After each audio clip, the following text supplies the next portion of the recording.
Coba jelasin Pak. Izin ya meluruskan sebenarnya yang untuk membekukan ini, kalau kita ini kan Sah Bandar ini hanya perpanjangan tangan dari pusat. Nah dalam hal ini kan kita hanya menjalankan program prioritas Direktorat Jenderal Perikanan Tangkap yang punya aplikasi itu memang dari pusat. Kita hanya melakukan perpanjangan tanganan. Nah sistem itu nggak bisa kita jalankan ketika suspend ini belum dibuka, dan urusan izin segala macam itu kurang jadi pusat. Nah kenapa sistem itu kena suspend?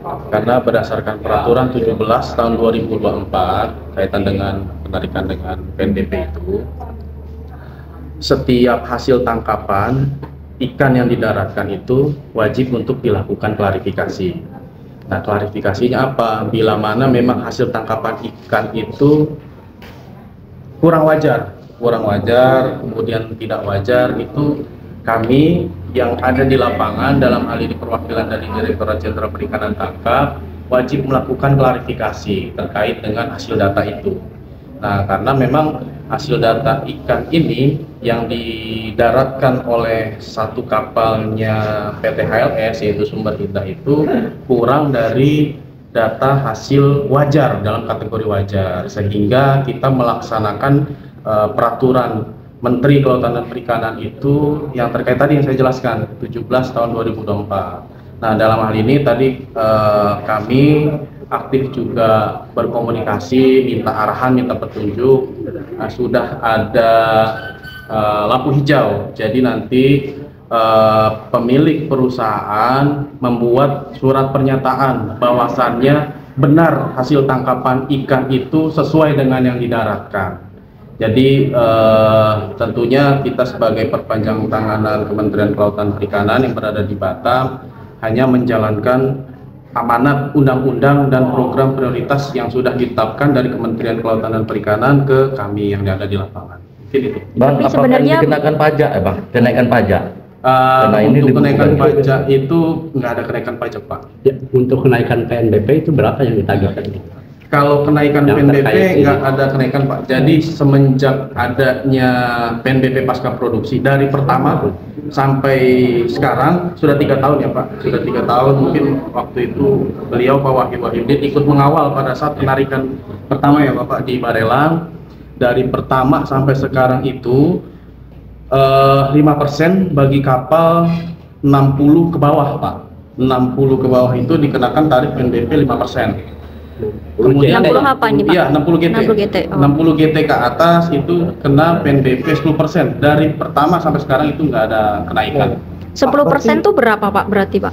10% dari hasil ikan yang didaratkan. Pak, berarti dari hasil ikan yang didaratkan, kemudian ada nilai acuan ikan. Nilai acuan ikan yang dituangkan dalam peraturan Menteri Kementerian Kelautan. Baru dikalikan 10%. Jadi nggak serta-merta harga ikan itu misalnya di pasaran 10.000 dikali 10.000 enggak. Jadi ada standar yang misal dalam ikan layang itu hanya 1.000 dalam acuan ikannya, jadi 5% dikali dikali harga acuan ikan itu terhadap ikan layang contohnya, kemudian dikalikan GT ya modal ya, atau kayaknya enggak, cuma itu aja. Pak ini kan tadi katanya nggak tercapai. Nah ini sebenarnya berapa sih Pak targetnya Pak? Kan tadi bilangnya kapal kita misalnya yang ukuran 30 GT itu berapa targetnya Pak? Batas wajar. Batas wajar. Dan acuan tadi. Kalau untuk target itu menyeluruh ya Pak. Ya. Target menyeluruh. Target untuk KKP sendiri 1,2 T. Jadi acuan itu yang dijadikan dasar di setiap daerah. Itu sesuai dengan ukuran kapalnya Pak? Bukan semua Pak. Semua kapal yang mendaratkan untuk yang sudah melakukan penarikan PNBP pasca produksi, kita ditargetkan 1,2 T Pak. Ton. 1,2 triliun untuk semua kakap nasional ya, bukan nasional. Bukan, maksudnya dalam arti kan yang ini tadi mereka tadi komplain kan kami dapat katanya tak mencapai target. Nah, targetnya berapa Pak sebenarnya? Bukan memenuhi target ya Pak. Jadi hal itu, target itu kan nasional Pak. Target itu nasional. Nah, jadi ada standar data pusat yang ditentukan berkaitan dengan hasil tangkapan itu sendiri, Pak. Tapi kalau misalnya target itu hanya target nasional yang 1,2 T, Pak. Pak, gini maksudnya mereka ini kan mungkin alasan mereka disuspend apa, dan kalau dari penyampaian mereka kan mereka tidak mencapai target, maksudnya kan berapa ton, nah batas wajar mereka harus membawa ikan itu berapa gitu Pak, dan apa yang membuat mereka akhirnya disuspend ini, itu yang menjadi pertanyaan. Ya, kalau untuk target untuk tiap kapal ini memang ada aturan sendiri dari pusat ya. Kami juga kurang memahami terkait hal itu karena memang kan kebijakan itu tadi yang saya jelaskan.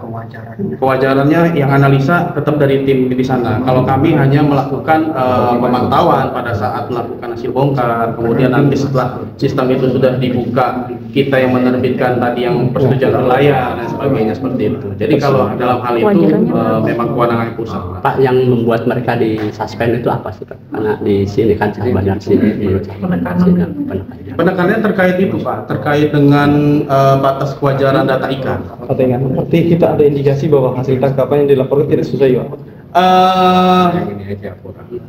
Data hasil ikan yang kurang sesuai. Itu dasarnya menjadi mereka disuspend. Kurang wajar seperti itu. Ya? Jadi harus dilakukan klarifikasi, kami melakukan klarifikasi terkait itu. Jadi ada hal apa yang berkembang di lapangan, kita sampaikan ini loh sebenarnya ada kerusakan, kan ada KKM-nya nih sektor yang sakit, itu udah kita sampaikan seperti itu. Pak, mereka bawa berapa Pak? Yang dari informasi yang didapat data yang Pak? Kurang dari 15 ton. Kalau selama standarnya 70. Jadi GT kapalnya itu GT 70.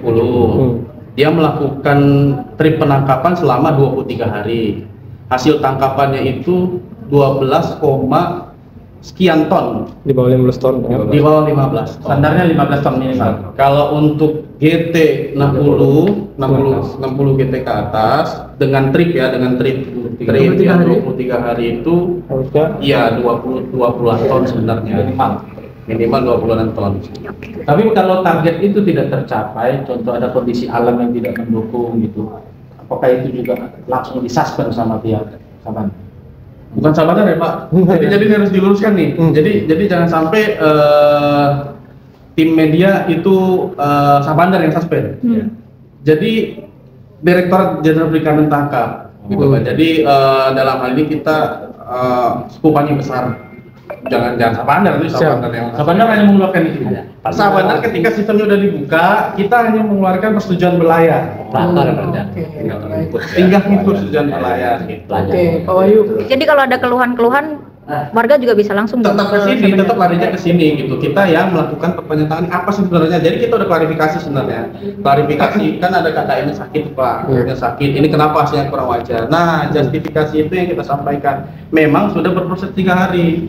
Ya kan, cuma karena memang pusat ini dalam hal ini kementerian banyak kan, skopnya bukan hanya mungkin di Batam aja, nasional ya, sehingga ada beberapa kendala, akhirnya agak lambat lah. Cuma tadi udah dapat arahan lebih lanjut untuk terkait hal ini gitu Pak. Arahannya apa Pak?